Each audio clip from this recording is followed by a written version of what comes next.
ओम शांति। 14 दिसंबर 2024। बाबा के महावाक्य।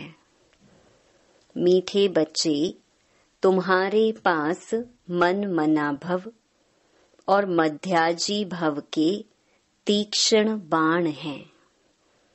इन्हीं बाणों से तुम माया पर विजय प्राप्त कर सकते हो।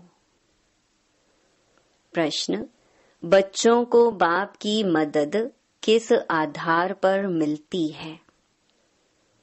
बच्चे बाप की शुक्रिया किस रूप से मानते हैं? उत्तर: जो बच्चे जितना बाप को प्यार से याद करते, उतना बाप की मदद मिलती है। प्यार से बातें करो, अपना कनेक्शन ठीक रखो। श्रीमत पर चलते रहो तो बाप मदद करता रहेगा। बच्चे बाप की शुक्रिया मानते, बाबा आप परम धाम से आकर हमें पतित से पावन बनाते हो। आपसे हमें कितना सुख मिलता है। प्यार में आंसू भी आ जाते हैं। ओम शांति। बच्चों को सबसे प्रिय हैं माँ और बाप, और माँ बाप को फिर बच्चे हैं बहुत प्रिय।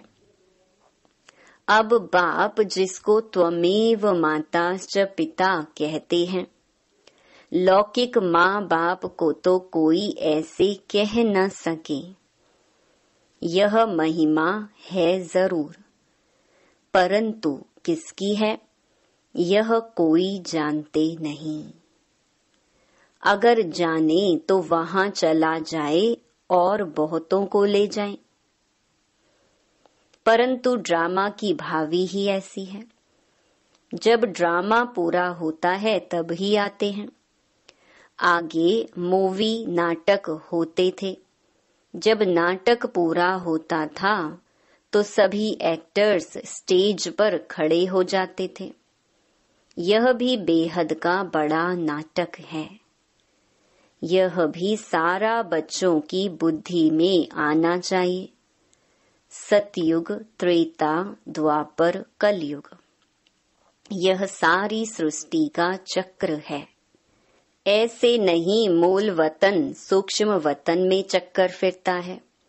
सृष्टि का चक्कर यहाँ ही फिरता है। गाया भी जाता है एक ओमकार सतनाम। यह महिमा किसकी है? भल ग्रंथ में भी सिख लोग महिमा करते हैं। गुरु नानक वाच अब एक ओमकार, यह तो उस एक निराकार परमात्मा की ही महिमा है। परंतु यह लोग परमात्मा की महिमा को भूल गुरु नानक की महिमा करने लगते हैं। सतगुरु भी नानक को समझ लेते हैं। वास्तव में सृष्टि भर में महिमा जो भी है उस एक की ही है, और कोई की महिमा है नहीं। अभी देखो, ब्रह्मा में अगर बाबा की प्रवेशता नहीं होती तो यह कौड़ी तुल्य है। अभी तुम कौड़ी तुल्य से हीरे तुल्य बनते हो परम पिता परमात्मा द्वारा। अब है पतित दुनिया, ब्रह्मा की रात्रि।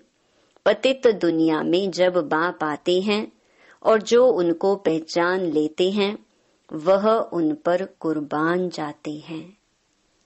आज की दुनिया में तो बच्चे भी धुंधकारी बन पड़ते हैं। देवताएं कितने अच्छे थे, अभी वह पुनर्जन्म लेते लेते तमो प्रधान बन गए हैं। सन्यासी भी पहले बहुत अच्छे थे, पवित्र थे, भारत को मदद देते थे। भारत में अगर पवित्रता ना हो तो काम चिता पर जल जाए। सतयुग में काम कटारी होती नहीं। इस कलयुग में सब काम चिता के कांटों पर बैठे हुए हैं। सतयुग में तो ऐसे नहीं कहेंगे, वहां यह पॉइजन होता नहीं। कहते हैं ना, अमृत छोड़ विष काहे को खाए। विकारी को ही पतित कहा जाता है। आजकल मनुष्य तो देखो 10-12 बच्चे पैदा करते रहते हैं, कोई कायदा ही नहीं रहा है।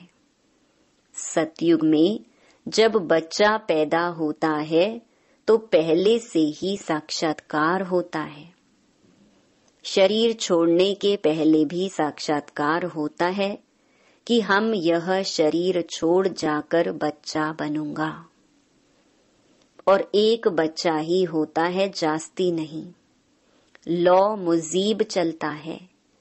वृद्धि तो होनी है जरूर, परंतु वहां विकार होता नहीं।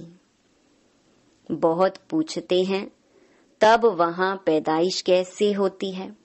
बोलना चाहिए, वहां योग बल से सब काम होता है। योग बल से ही हम सृष्टि की राजाई लेते हैं, बाहुबल से सृष्टि की राजाई नहीं मिल सकती है। बाबा ने समझाया है, अगर क्रिश्चियन लोग आपस में मिल जाएं तो सारी सृष्टि का राज्य ले सकते हैं, परंतु आपस में मिलेंगे नहीं। लॉ नहीं कहता। इसलिए 2 बिल्ले आपस में लड़ते हैं तो माखन तुम बच्चों को मिल जाता है।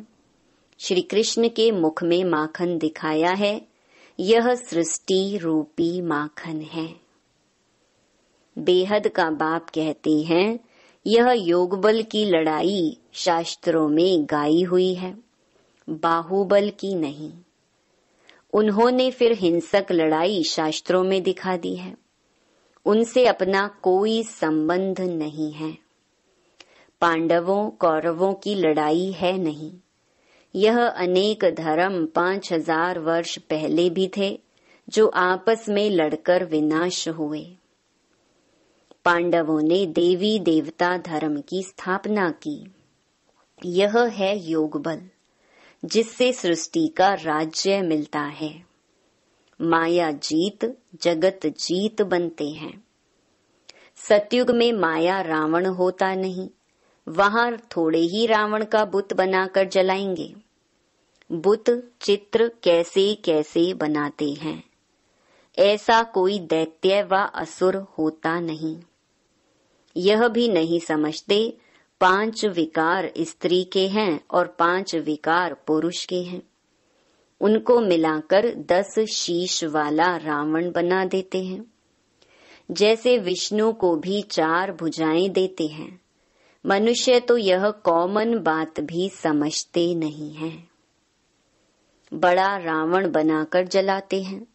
मोस्ट बिलवेड बच्चों को अभी बेहद का बाप समझाते हैं। बाप को बच्चे हमेशा नंबरवार प्यारे होते हैं। कोई तो मोस्ट बिलवेड भी है तो कोई कम प्यारे भी हैं। जितना सिकिलधा बच्चा होगा उतना जास्ती लव होगा। यहाँ भी जो सर्विस पर तत्पर रहते हैं, रहमदिल रहते हैं, वह प्यारे लगते हैं। भक्ति मार्ग में रहम मांगते हैं ना, खुदा रहम करो, मर्सी ऑन मी। परंतु ड्रामा को कोई जानते नहीं है। जब बहुत तमो प्रधान बन जाते हैं, तब ही बाबा का प्रोग्राम है आने का।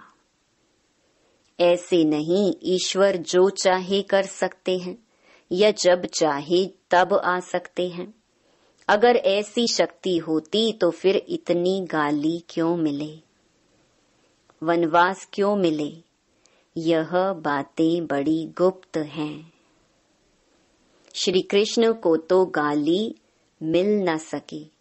कहते हैं भगवान यह नहीं कर सकता, परंतु विनाश तो होना ही है, फिर बचाने की तो बात ही नहीं। सभी को वापस ले जाना है, स्थापना विनाश कराते हैं तो जरूर भगवान होगा ना।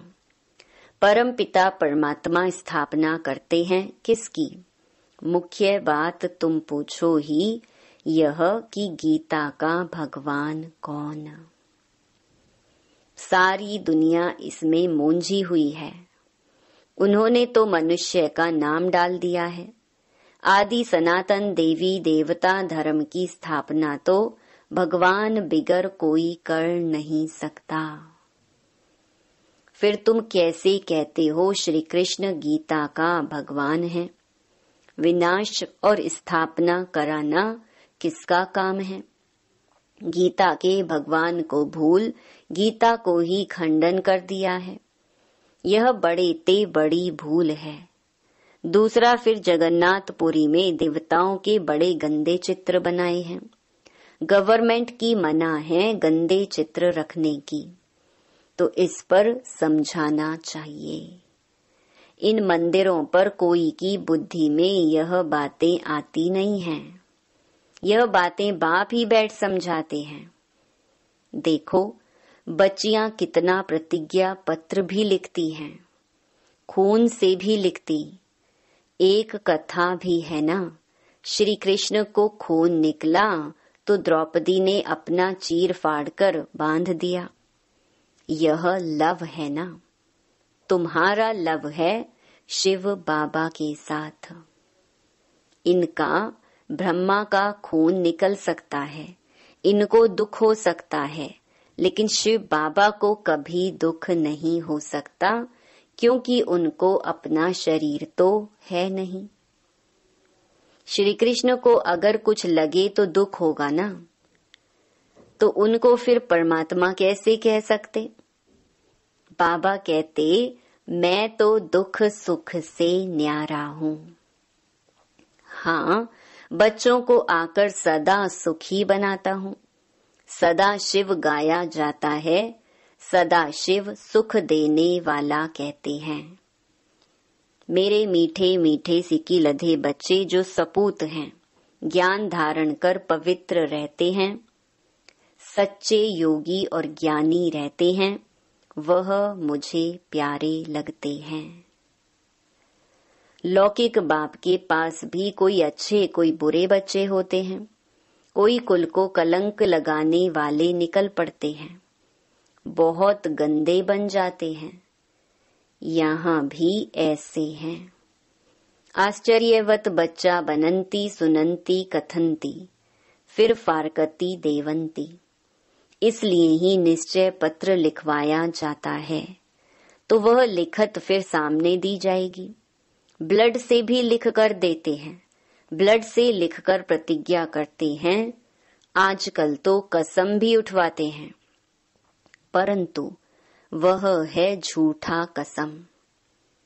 ईश्वर को हाजिर नाजिर जानना अर्थात यह भी ईश्वर है, मैं भी ईश्वर कसम उठाता हूँ। बाप कहते हैं, अभी तुम प्रैक्टिकल में हाजिर नाजिर जानते हो।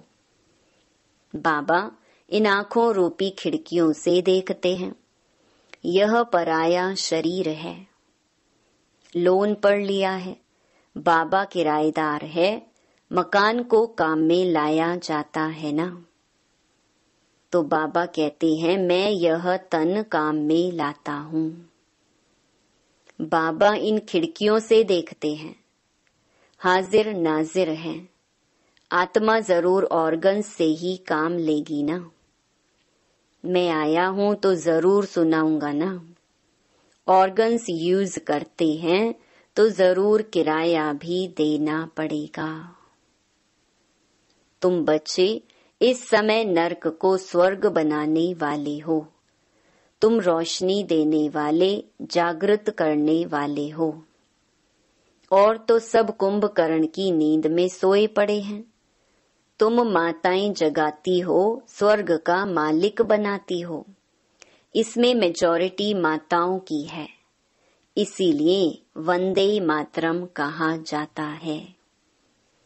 भीष्म पितामह आदि को भी तुमने ही बाण मारे हैं। मन मना भव मध्याजी भव का बाण कितना सहज है। इन्हीं बाणों से तुम माया पर भी जीत पा लेते हो। तुम्हें एक बाप की याद एक की श्रीमत पर ही चलना है। बाप तुम्हें ऐसे श्रेष्ठ कर्म सिखलाते हैं जो 21 जन्म कभी कर्म कूटने की दरकार ही ना पड़े। तुम एवर हेल्दी एवर वेल्दी बनते हो। अनेक बार तुम स्वर्ग के मालिक बने हो, राज्य लिया और फिर गंवाया है। तुम ब्राह्मण कुलभूषण ही हीरो हीरोइन का पार्ट बजाते हो। ड्रामा में सबसे ऊंच पार्ट तुम बच्चों का है। तो ऐसे ऊंच बनाने वाले बाप के साथ बहुत लव चाहिए। बाबा आप कमाल करते हो। ना मन ना चित्त हमको थोड़े ही पता है, हम सो नारायण थे। बाबा कहते हैं तुम सो नारायण अथवा सो लक्ष्मी देवी देवता थे, फिर पुनर्जन्म लेते लेते आसुरी बन गए हो। अभी फिर पुरुषार्थ कर वर्षा पाओ। जितना जो पुरुषार्थ करते हैं साक्षात्कार होता रहता है। राजयोग एक बाप ने ही सिखलाया था। सच्चा सच्चा सहज राजयोग तो तुम अभी सिखला सकते हो। तुम्हारा फर्ज है बाप का परिचय सबको देना। सभी निधन के बन पड़े हैं। यह बातें भी कल्प पहले वाले कोटों में कोई ही समझेंगे। बाबा ने समझाया है, सारी दुनिया में महान मूर्ख देखना हो तो यहाँ देखो। बाप जिनसे 21 जन्म का वर्षा मिलता, उनको भी फारकती दे देते हैं। यह भी ड्रामा में नूंद है। अभी तुम स्वयं ईश्वर की औलाद हो, फिर देवता, क्षत्रिय, वैश्य, शूद्र की औलाद बनेंगे। अभी आसुरी औलाद से ईश्वरीय संतान बने हो। बाप परम धाम से आकर पतित से पावन बनाते हैं तो कितना शुक्रिया मानना चाहिए। भक्ति मार्ग में भी शुक्रिया करते रहते हैं, दुख में थोड़े ही शुक्रिया मानेंगे। अभी तुमको कितना सुख मिलता है तो बहुत लव होना चाहिए। हम बाप से प्यार से बातें करेंगे तो क्यों नहीं सुनेंगे। कनेक्शन है ना। रात को उठकर बाबा से बातें करनी चाहिए। बाबा अपना अनुभव बतलाते रहते हैं। मैं बहुत याद करता हूँ। बाबा की याद में आंसू भी आ जाते हैं। हम क्या थे, बाबा ने क्या बना दिया है। तत्त्वम। तुम भी वह बनते हो। योग में रहने वालों को बाबा मदद भी देते हैं। आपे ही आंख खुल जाएगी, खटिया हिल जाएगी। बाबा बहुतों को उठाते हैं। बेहद का बाप कितना रहम करते हैं। तुम यहाँ क्यों आए हो? कहते हो बाबा भविष्य में श्री नारायण को वरने की शिक्षा पाने आए हैं, अथवा लक्ष्मी को वरने लिए यह इम्तिहान पास कर रहे हो। कितना वंडरफुल स्कूल है, कितनी वंडरफुल बातें हैं। बड़े ते बड़ी यूनिवर्सिटी है, परंतु गॉडली यूनिवर्सिटी नाम रखने नहीं देते हैं। एक दिन जरूर मानेंगे। आते रहेंगे, कहेंगे बरोबर कितनी बड़ी यूनिवर्सिटी है। बाबा तो अपने नैनों पर बिठाकर तुमको पढ़ाते हैं। कहते हैं तुमको स्वर्ग में पहुंचा देंगे। तो ऐसे बाबा से कितनी बातें करनी चाहिए। फिर बाबा बहुत मदद करेंगे। जिनके गले घुटे हुए हैं उनका ताला खोल देंगे। रात को याद करने से बहुत मजा आएगा। बाबा अपना अनुभव बतलाते हैं, मैं कैसी बातें करता हूँ। अमृत वेले बाप बच्चों को समझाते हैं, खबरदार रहना, कुल को कलंकित नहीं करना।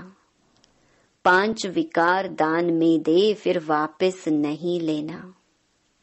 अच्छा, मीठे मीठे सिक्के लधे बच्चों प्रति मात पिता बाप दादा का याद प्यार और गुड मॉर्निंग। रूहानी बाप की रूहानी बच्चों को नमस्ते। धारणा के लिए मुख्य सार। पहला, बाप का प्रिय बनने के लिए रहमदिल बन सर्विस पर तत्पर रहना है। सपूत आज्ञाकारी बन सच्चा योगी व ज्ञानी बनना है। दूसरा, अमृत वेले उठ बाप से बहुत मीठी मीठी बातें करना है, बाप का शुक्रिया मानना है। बाप की मदद का अनुभव करने के लिए मोस्ट बिलवेड बाप को बड़े प्यार से याद करना है। वरदान, सदा उमंग उत्साह में रहे, मन से खुशी के गीत गाने वाले अविनाशी खुश नसीब भवा। आप खुश नसीब बच्चे अविनाशी विधि से अविनाशी सिद्धियां प्राप्त करते हो। आपके मन से सदा वहा वहा की खुशी के गीत बजते रहते हैं। वहा बाबा, वहा तकदीर, वहा मीठा परिवार, वहा श्रेष्ठ संगम का सुहावना समय। हर कर्म वहा वहा है, इसलिए आप अविनाशी खुश नसीब हो। आपके मन में कभी वाय आए, क्यों मैं नहीं आ सकता। वाय के बजाय वहा वहा और आए के बजाय बाबा बाबा शब्द ही आता है। स्लोगन, जो संकल्प करते हो उसे अविनाशी गवर्नमेंट की स्टैंप लगा दो तो अटल रहेंगे। ओम शांति।